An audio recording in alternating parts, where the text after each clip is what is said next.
Estaba lloviendo esa noche, recuerdo que el frío se me metía hasta los huesos, como siempre. Las calles brillaban con el reflejo de los semáforos, y cada coche que pasaba me salpicaba un poco, pero ya estaba tan empapado que no importaba. Llevaba meses viviendo en la calle, y la verdad es que uno se acostumbra a muchas cosas. A la soledad, al hambre que te aprieta el estómago, a la vergüenza de que la gente te mire como si fueras un fantasma. Pero al frío nunca te acostumbras del todo. Siempre te persigue, se te mete por debajo de la ropa, te congela los dedos de los pies y te deja los labios morados. Esa noche era peor que otras, el viento aullaba y se colaba por cada hueco de la manta raída que usaba para cubrirme. Me había acurrucado junto a la pared de un edificio viejo, de esos que parecen que se van a caer en cualquier momento, buscando algo de cobijo del aguacero. Había un pequeño saliente que me ofrecía una mínima protección, y la verdad es que era mi sitio favorito en esa parte de la ciudad. Era tranquilo, o al menos lo era hasta que llegó la ambulancia, las sirenas y los gritos. Al principio, ni les presté atención. Las emergencias eran algo habitual en esa zona, la vida de la calle era así de ruidosa y caótica. Pero el ruido no se alejaba, al contrario, se hacía más y más fuerte. Los flashes de las luces rojas y azules empezaron a bailar en las paredes de enfrente, y el olor a humo no tardó en llegar. Me levanté despacio, con las articulaciones quejándose por el frío y la humedad. Mis piernas estaban entumecidas, y la espalda me dolía, pero la curiosidad me picaba. Caminé con dificultad por el callejón, arrastrando mis pies y esquivando los charcos que se habían formado. Cuando doblé la esquina, vi el fuego. No era una chispa, ni una pequeña llama. Era un infierno. Las llamas lamían el cielo, y el humo negro salía a borbotones de las ventanas de una casa de 2 pisos. La gente se había arremolinado en la acera, gritando y señalando, con caras de horror. Los bomberos ya estaban allí, pero el fuego era demasiado grande, y parecía que no podían contenerlo. El calor me golpeó la cara, a pesar de la lluvia, y tuve que dar un paso atrás. Fue entonces cuando lo escuché. Un llanto. Un llanto de niño, débil al principio, casi inaudible entre el rugido del fuego y los gritos de la gente. Pero luego, se hizo más claro, más desesperado. La gente no parecía oírlo, o quizás no le prestaban atención. Estaban todos mirando la casa, pero yo escuchaba el llanto. Miré a mi alrededor, intentando localizar de dónde venía. Mis ojos recorrieron la fachada de la casa, buscando la fuente de ese sonido desgarrador. Y entonces lo vi. En la ventana del segundo piso, una pequeña silueta. Era un niño. Su carita pegada al cristal, sus manitas golpeando débilmente la ventana, y ese llanto que me perforaba el alma. Los bomberos estaban intentando abrir la puerta principal, pero las llamas ya lo habían cubierto todo. Escuché a uno de ellos gritarle a su compañero que la estructura no era segura, que no podían entrar. La desesperación se apoderó de mí. Nadie estaba haciendo nada por ese niño. Nadie. Se estaban quedando sin tiempo. El humo era cada vez más denso, y las llamas crecían a cada segundo. El corazón me empezó a latir con fuerza, un martilleo en el pecho que me asfixiaba. No podía quedarme ahí parado. No podía. Mi vida no valía nada, lo sabía. Llevaba tanto tiempo viviendo al margen, invisible para el mundo, que la idea de morir no me asustaba. Pero ese niño sí que valía. Corrí. Corrí hacia la casa, sin pensarlo 2 veces, ignorando los gritos de la gente que me decía que me detuviera. Las llamas me calentaron la cara, y el humo me llenó los pulmones, haciéndome toser. La puerta principal estaba en llamas, así que busqué otra entrada. Un lateral de la casa tenía una ventana medio abierta, no muy grande, pero quizás lo suficiente para colarme. El cristal estaba caliente, quemaba al tocarlo, pero lo empujé con todas mis fuerzas hasta que cedió. Me arrastré por el hueco, sintiendo el filo del cristal rasgar mi ropa y mi piel. El interior era un infierno. El aire estaba espeso con humo, me ardían los ojos y la garganta. Las llamas bailaban por las paredes, devorando todo a su paso. El calor era insoportable, como si me estuviera metiendo en un horno.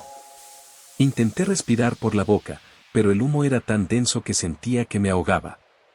Tuve que arrastrarme por el suelo, donde el aire era un poco menos sofocante, buscando mi camino en la oscuridad y el caos. Los muebles estaban en llamas, desprendiendo un olor acre a madera quemada y plásticos derretidos. El llanto del niño me guiaba. Era mi faro en medio de esa oscuridad ardiente. Me levanté como pude, tambaleándome, y subí las escaleras. Cada escalón crujía bajo mis pies, y las llamas lamían los pasamanos. Tenía que ser rápido, muy rápido. La casa se estaba desmoronando a mi alrededor. Pedazos de techo caían al suelo, y las paredes gemían, a punto de ceder. El pánico me invadió por un momento, un miedo frío que me heló la sangre. Pero luego volví a escuchar el llanto, y el miedo se convirtió en determinación. Llegué al segundo piso y el humo era aún más denso. No podía ver nada, apenas podía distinguir las formas de las puertas. Me guié por el sonido, arrastrándome de nuevo, tocando las paredes, buscando la habitación de donde venía el llanto. Una puerta estaba entreabierta, y de ella salía un resplandor anaranjado. Empujé la puerta y entré. El fuego estaba por todas partes en esa habitación, pero el niño estaba acurrucado en una esquina, debajo de una ventana, tosiendo y llorando. Era tan pequeño. Tendría unos 5 o 6 años, con el pijama de animalitos y el pelo despeinado. Sus ojos estaban rojos por el humo, y su carita sucia de hollín. Me miró con terror, como si yo fuera parte de la pesadilla. Intenté hablarle, decirle que todo iba a estar bien, pero mi voz era un graznido ahogado por el humo. Me acerqué a él, extendiendo una mano. «Vamos, pequeño», le dije con la voz ronca, «tenemos que salir de aquí». Él no se movió al principio. Estaba petrificado por el miedo. Tuve que agarrarlo con cuidado, sus pequeños brazos temblaban. Lo envolví con mi ropa, intentando protegerlo del calor y del humo, y me lo eché al hombro. Era sorprendentemente ligero, como un paquete de plumas. Me di la vuelta, buscando la salida. Pero el fuego había avanzado aún más. El pasillo estaba completamente cubierto por las llamas, y el suelo empezaba a ceder. No había otra opción. La ventana. Me acerqué a la ventana, la misma donde lo había visto antes. Estaba demasiado alta para saltar, pero quizás si había algo abajo que pudiera amortiguar la caída. Miré hacia afuera. Abajo, en la acera, la gente seguía gritando, y los bomberos seguían luchando contra el fuego. Un grupo de ellos me vio en la ventana, con el niño en brazos, y empezaron a gritar. Entendí que me estaban diciendo que saltara, que me lanzarían una lona o algo así. No lo dudé. No había tiempo para dudas. El techo empezaba a colapsar sobre nosotros. Abrí la ventana con un golpe seco, el cristal se rompió en pedazos. El aire frío y la lluvia me golpearon la cara, un alivio momentáneo del calor infernal. El niño se aferró a mí, temblaba como una hoja. «Agárrate fuerte, campeón», le susurré, aunque no sabía si me escuchaba.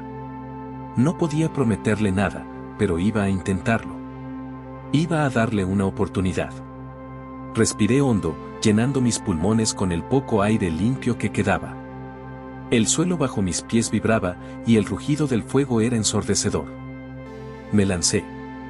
Salté por la ventana, con el niño pegado a mi pecho, cerrando los ojos por un instante mientras caíamos. El aire silbaba a nuestro alrededor, y por un segundo, sentí que volábamos. Luego, un impacto. Dolor. Todo se volvió oscuro. El impacto fue brutal.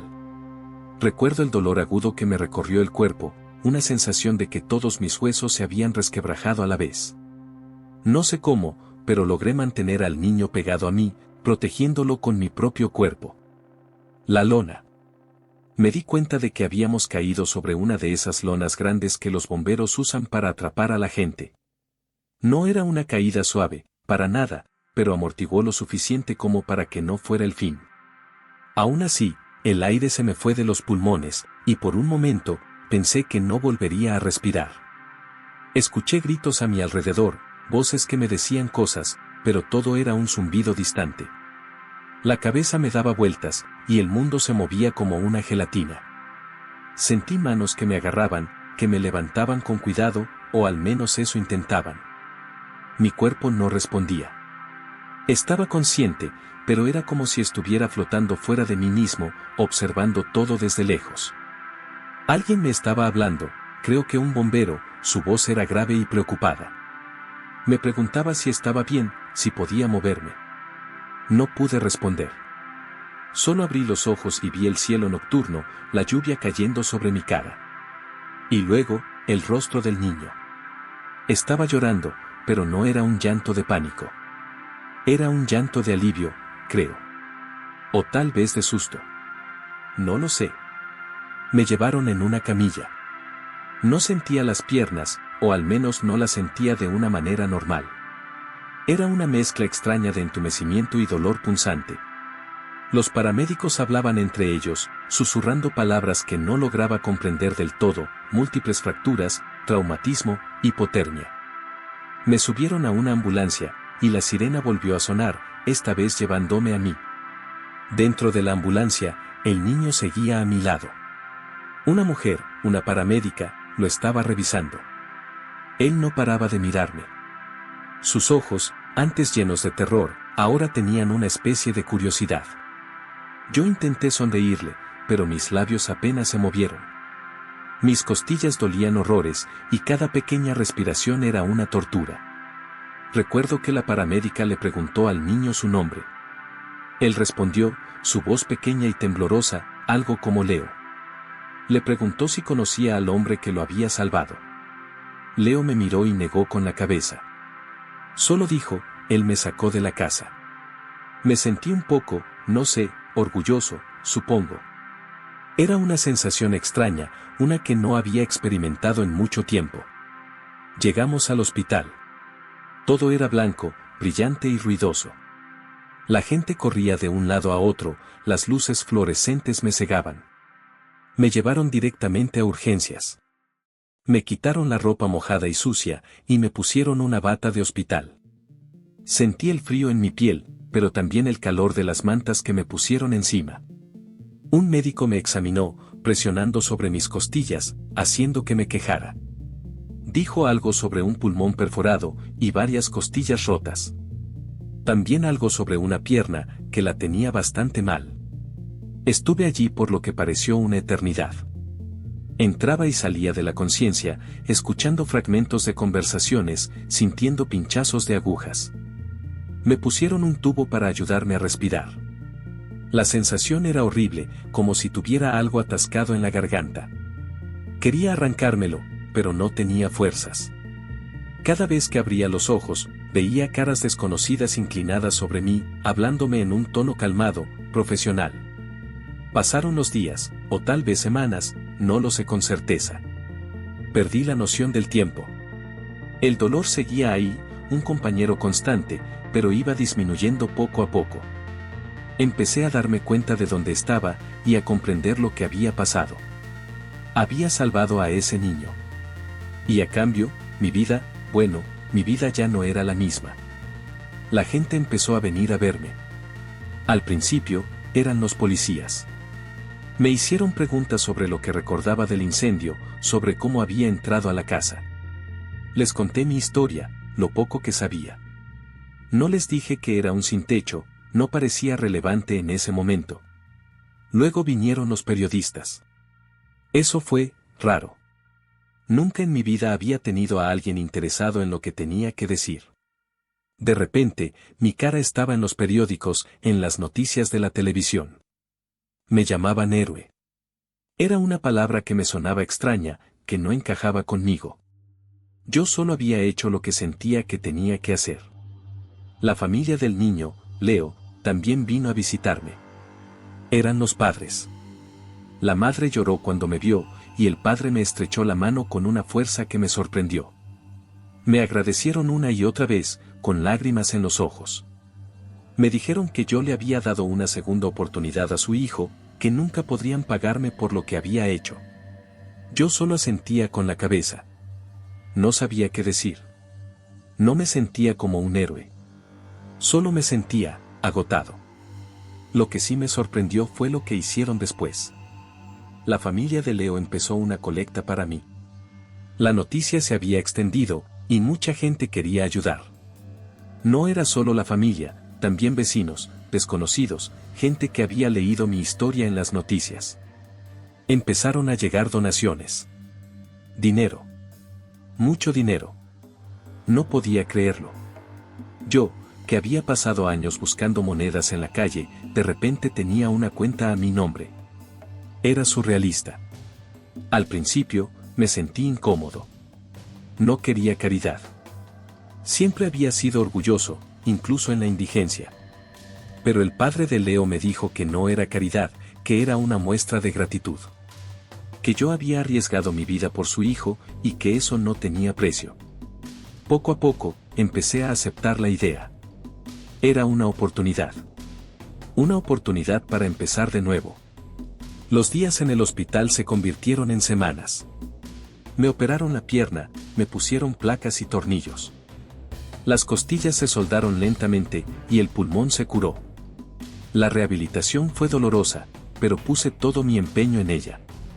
Quería volver a caminar sin cojear, quería volver a sentirme fuerte. Los enfermeros y los médicos fueron muy amables conmigo. Me trataron como a cualquier otro paciente, a pesar de mi aspecto, a pesar de que no tenía seguro médico ni nadie que me visitara aparte de la familia de Leo. Me dieron de alta un día. No tenía a dónde ir. La familia de Leo me había preguntado si tenía un lugar. Les dije la verdad, que no. Que había estado viviendo en la calle. Sus rostros se llenaron de tristeza, pero también de una especie de determinación. Me dijeron que no me preocupara, que ellos se encargarían. Así que, salí del hospital y no volví a la calle. Me llevaron a una casa. No era una mansión, pero era un hogar de verdad. Tenía una cama, una ducha con agua caliente, una cocina. Era un apartamento pequeño, pero para mí, era un palacio. La familia de Leo lo había alquilado para mí. Me dijeron que no me preocupara por el alquiler, que lo habían pagado por adelantado por un buen tiempo con el dinero de la colecta. Me sentí abrumado. No sabía cómo reaccionar. Lloré. Lloré por primera vez en años, no de tristeza, sino de alivio y gratitud. Las lágrimas me quemaban los ojos, pero eran lágrimas buenas.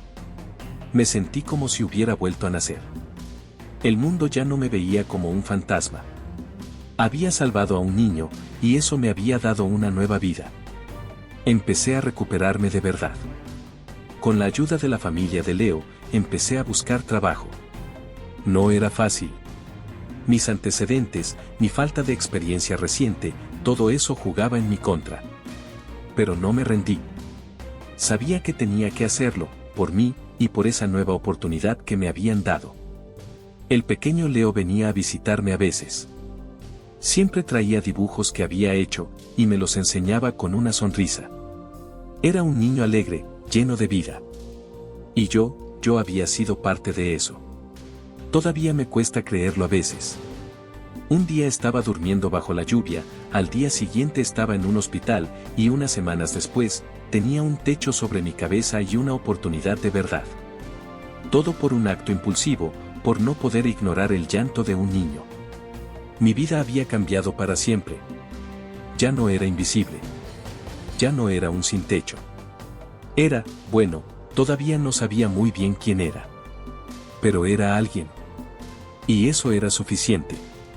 El camino de la recuperación. La recuperación física fue un proceso largo y tedioso. Cada día era una batalla. Los ejercicios de fisioterapia dolían, pero sabía que tenía que hacerlos. El fisioterapeuta, un hombre joven y enérgico, me decía siempre que cada paso que daba era un avance, por pequeño que fuera. Yo solo pensaba en el niño, en Leo, y en la vida que me habían regalado. Esa era mi motivación. No podía decepcionarlos, no podía desperdiciar esta segunda oportunidad. Mis músculos estaban débiles por el tiempo que había pasado en la calle, y las secuelas del incendio y la caída eran significativas. Mi pierna, la que se había llevado la peor parte, tardó en responder. Al principio, apenas podía mover los dedos, y luego, con mucho esfuerzo, lograba levantar un poco el pie. Era frustrante, pero me obligaba a seguir. El apartamento que me habían conseguido era un refugio. Después de años a la intemperie, la simple comodidad de una cama limpia y un techo propio era un lujo que nunca había imaginado volver a tener. Pasaba las mañanas haciendo mis ejercicios y las tardes leyendo los periódicos que me traía la familia de Leo.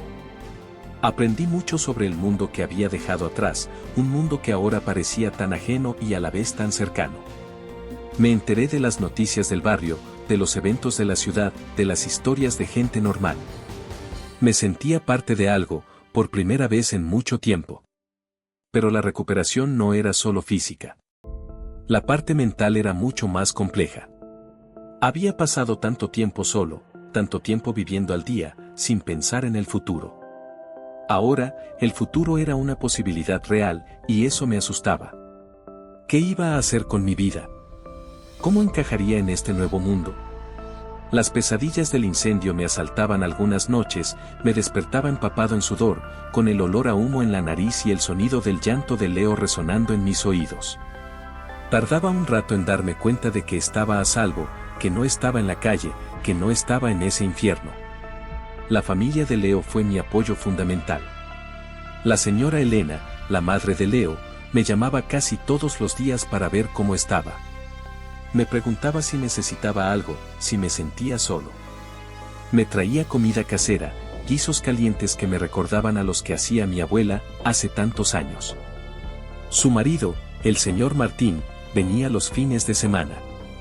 Me llevaba a pasear por el parque, despacio al principio, para que pudiera apoyar la pierna. Hablábamos de cosas triviales, del tiempo, del fútbol, de cómo iba el negocio.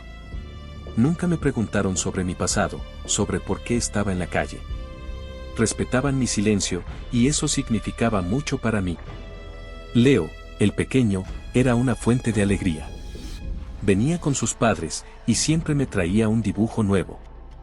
Eran dibujos de él, de su familia, y a veces, de un héroe con una capa roja, aunque yo no llevaba capa. Sus ojos brillaban cuando me veía, y me abrazaba con esa ingenuidad que solo los niños tienen. Sentir sus pequeños brazos alrededor de mí, escuchar su risa, me llenaba de una calidez que había olvidado. Era el recordatorio constante de por qué estaba allí, de por qué me había metido en ese infierno, y de por qué todo había valido la pena. Buscando un propósito. A medida que mi cuerpo sanaba, la necesidad de encontrar un propósito se hizo más fuerte. No quería vivir de la caridad, por mucho que la familia de Leo insistiera en que no era caridad. Quería ganarme la vida, ser independiente. Empecé a buscar trabajo. La tarea era desalentadora. No tenía referencias, ni currículum. Mis últimas experiencias laborales eran de hacía décadas, antes de que mi vida se desmoronara. Cada vez que iba a una entrevista, sentía la mirada de desconfianza. Me veían como un hombre mayor, con un aspecto un poco descuidado, y sin experiencia reciente. Las puertas se me cerraban una y otra vez. La frustración crecía. Empecé a pensar que, tal vez, estaba destinado a seguir siendo un marginado. Que esta nueva oportunidad era solo un espejismo. Pero entonces, recordaba la cara de Leo, la voz de Elena, la mano firme de Martín. Ellos creían en mí. Y yo tenía que creer en mí también. Un día, mientras hojeaba el periódico, vi un anuncio de un centro comunitario que buscaba voluntarios para ayudar con la limpieza y el mantenimiento. No era un trabajo remunerado, pero pensé que sería una buena manera de ocupar mi tiempo, de hacer algo útil y de empezar a reconstruir mi vida laboral. Fui al centro al día siguiente. La coordinadora, una mujer amable de unos 50 años, me escuchó con atención. Le conté mi historia, con sinceridad, sin ocultar nada de mi pasado como sin techo. Me sorprendió su reacción. No hubo juicio en sus ojos, solo comprensión. Me dijo que lo importante era el presente y lo que quería hacer con mi futuro. Me dio la bienvenida. Empecé a trabajar en el centro comunitario.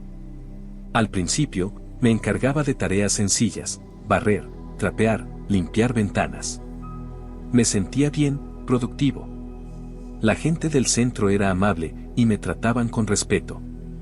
Empecé a conocer a los otros voluntarios, a los miembros de la comunidad que venían al centro para recibir ayuda o para participar en actividades. Poco a poco, mi confianza empezó a crecer. Descubrí que disfrutaba ayudando a los demás. El centro ofrecía clases para adultos, ayuda con la búsqueda de empleo y un comedor social. Empecé a pasar más tiempo allí, no solo limpiando, sino también hablando con la gente, escuchando sus historias. Muchas de ellas eran personas que, como yo, habían pasado por momentos difíciles. Había una conexión, una comprensión tácita entre nosotros.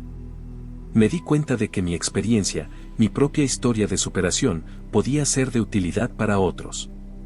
Un día, la coordinadora me propuso algo que me sorprendió. Me dijo que el centro estaba buscando a alguien que pudiera ayudar con un programa para personas sin hogar. Un programa para ofrecerles recursos, información sobre albergues y apoyo para encontrar trabajo y vivienda. Me dijo que mi experiencia personal sería invaluable. Al principio, dudé. ¿Yo, un ex sin techo, ayudando a otro sin techo? ¿Estaba preparado para eso? ¿Podría hacerlo sin que me invadieran los recuerdos y el dolor de mi propio pasado? De la calle a la esperanza. La idea de ayudar a personas sin hogar me removió por dentro. Me trajo de vuelta todos los recuerdos de las noches frías, el hambre, la invisibilidad. Pero también me hizo recordar la desesperación, la falta de esperanza, y cómo un pequeño acto de bondad puede cambiarlo todo. La coordinadora del centro me dio tiempo para pensarlo, pero yo ya sabía la respuesta. Era una oportunidad única para darle un verdadero sentido a todo lo que me había pasado. Era mi forma de devolver algo al mundo que me había dado una segunda oportunidad. Acepté la propuesta. Mi primer día en el programa fue un poco intimidante. Me senté en una mesa con otros voluntarios, y la coordinadora me presentó. Dijo que yo tenía una perspectiva única para entender las necesidades de las personas que venían a buscar ayuda. Asentí, sintiendo un nudo en el estómago. Me asignaron la tarea de hablar con la gente que llegaba al comedor social, escuchar sus historias y ofrecerles información sobre los recursos disponibles. Al principio, me costaba un poco. Las miradas de algunos eran las mismas que yo había tenido, llenas de desconfianza y vergüenza. Pero yo sabía lo que sentían. Podía ver mi propio reflejo en sus ojos cansados. Empecé a compartir un poco de mi propia historia, no con dramatismo, sino con sinceridad. Les hablaba de cómo había estado en su lugar, de cómo la vida puede dar giros inesperados, y de cómo siempre hay una posibilidad de salir adelante, aunque cueste. Ver sus reacciones fue increíble. Sus ojos se abrían un poco, la tensión en sus hombros disminuía. Se daban cuenta de que yo no los juzgaba, de que los entendía. Empezaron a confiar en mí, a compartir sus propias historias, sus miedos y sus esperanzas. Algunos me preguntaban cómo lo había logrado, cómo había salido de la calle. Les contaba sobre Leo, sobre la familia que me había ayudado, sobre el centro comunitario. Les hablaba de la importancia de la perseverancia, de no rendirse y de buscar la ayuda cuando la necesitan. Fue un trabajo duro, emocionalmente agotador a veces, pero también increíblemente gratificante. Cada vez que lográbamos conectar a alguien con un albergue, cada vez que una persona conseguía un trabajo, o incluso una simple ducha caliente y ropa limpia, sentía que estaba marcando una diferencia. Las historias de éxito eran pocas y espaciadas, pero cada una de ellas era una victoria. Me di cuenta de que mi experiencia no era una carga, sino una herramienta. Me permitía conectar con ellos a un nivel que otros no podían. La familia de Leo siguió siendo una parte importante de mi vida. Leo venía a visitarme al centro comunitario a veces. Me traía sus dibujos, y me contaba sobre sus aventuras en la escuela. Era un niño brillante, lleno de preguntas. Una vez me preguntó si yo era un superhéroe de verdad. Me reí. Le dije que no, que solo era un hombre que había tenido suerte de estar en el lugar y el momento adecuados. Pero él me miró con esos ojos grandes y me dijo, para mí, sí lo eres. Esa frase se me quedó grabada en el alma. Una nueva vida, un nuevo propósito. Pasó el tiempo. Mi pierna se recuperó casi por completo, aunque a veces, en los días fríos, me dolía un poco. Mi aspecto cambió. Me corté el pelo, me afeité la barba, y empecé a vestirme con ropa limpia y sencilla. Ya no era el hombre invisible que la gente evitaba en la calle. Era una persona con un propósito, con un lugar en el mundo. La colecta de dinero que habían hecho para mí me dio la estabilidad que necesitaba para no tener que preocuparme por el alquiler y la comida mientras me reinsertaba. No era una fortuna, pero era lo suficiente para darme un colchón de seguridad y la tranquilidad para concentrarme en mi recuperación y mi trabajo voluntario. Con el tiempo, el centro comunitario me ofreció un puesto remunerado. Era una posición a tiempo parcial, coordinando el programa para personas sin hogar. Fue un momento de orgullo. Por primera vez en décadas, tenía un trabajo de verdad, un salario y una razón para levantarme cada mañana. Acepté sin dudarlo. Sentía que había encontrado mi vocación, mi lugar. Podía usar mi propia experiencia para ayudar a otros a encontrar su camino de regreso. Mi relación con la familia de Leo se hizo más fuerte. Éramos como una familia. Los visitaba a menudo, cenábamos juntos, celebrábamos los cumpleaños de Leo. Me contaban sus problemas, yo les contaba los míos. Era una conexión genuina, basada en la gratitud y el respeto mutuo. A veces, me preguntaba qué habría sido de mí si no hubiera sido por ellos, si no hubiera estado esa noche lloviendo, si no hubiera escuchado el llanto de Leo. Nunca se lo dije directamente, pero sentía que les debía todo. No solo por salvar a Leo, sino por salvarme a mí. Ellos me habían dado más que una nueva vida, me habían dado una razón para vivirla. Me habían enseñado que no importa lo bajo que caigas, siempre hay una manera de levantarse, siempre hay esperanza. Ahora, cuando miro las calles y veo a la gente durmiendo en el suelo, ya no me veo a mí mismo. Veo a personas que necesitan ayuda, a personas que están pasando por un momento difícil. Y sé que puedo hacer algo por ellos. Puedo ofrecerles una palabra amable, una mano amiga, o simplemente escuchar su historia. Porque yo fui uno de ellos, y alguien me dio una oportunidad. Y ahora, es mi turno de hacer lo mismo por los demás. Mi vida cambió para siempre esa noche. De ser un sin techo invisible, me convertí en una persona con un propósito, con una nueva familia, y con la capacidad de ayudar a otros. Es una vida que nunca imaginé, y por la que estoy profundamente agradecido. Y cada día, al despertar, recuerdo que todo empezó con el llanto de un niño en una casa en llamas. Y que a veces, los mayores cambios, las mayores transformaciones, nacen de los actos más inesperados de valentía y compasión. Y de un poco de suerte, por supuesto.